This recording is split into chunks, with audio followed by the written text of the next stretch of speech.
Welcome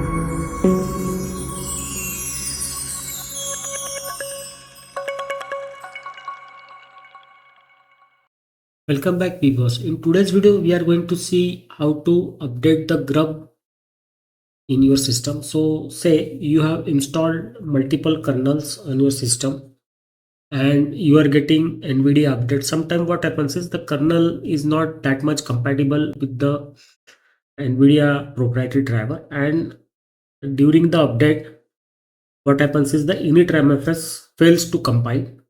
So in that case, what will happen is after you complete the update or the update it fails and you reboot, then one of the kernel entries will be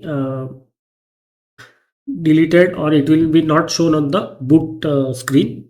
So in that case, you will never be able to use that particular kernel because the init failed to generate or to compile. So now the other issue comes sometimes is that, say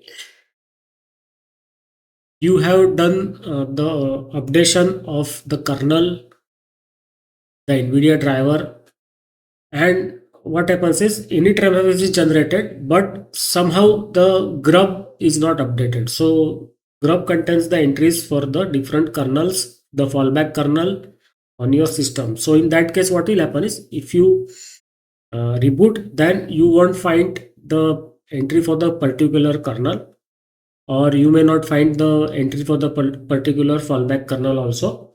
So how to update your grub manually to reflect the changes that you have made to the system in the earlier boot. So what you have to do is after you find that some of the kernel entries or the boot options are not available, then you have to open the terminal and you have to type sudo update dash grub. So what it will do is it will check all the kernel that have the init and those kernel which have got the correct or the good init those kernels will be re-enumerated, or the boot configuration will have the entries registered in the grub configuration or the boot configuration.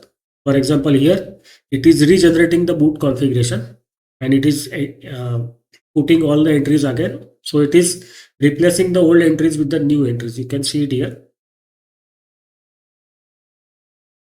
And OS prober will also be get executed if you have done the configuration for the OS prober to execute every time the grub is updated. So many of the Linux distribution, the OS prober is disabled by default. You have to enable the OS prober first when you do the updation of the grub. So here in case of Ubuntu, the OS prober is always enabled by default.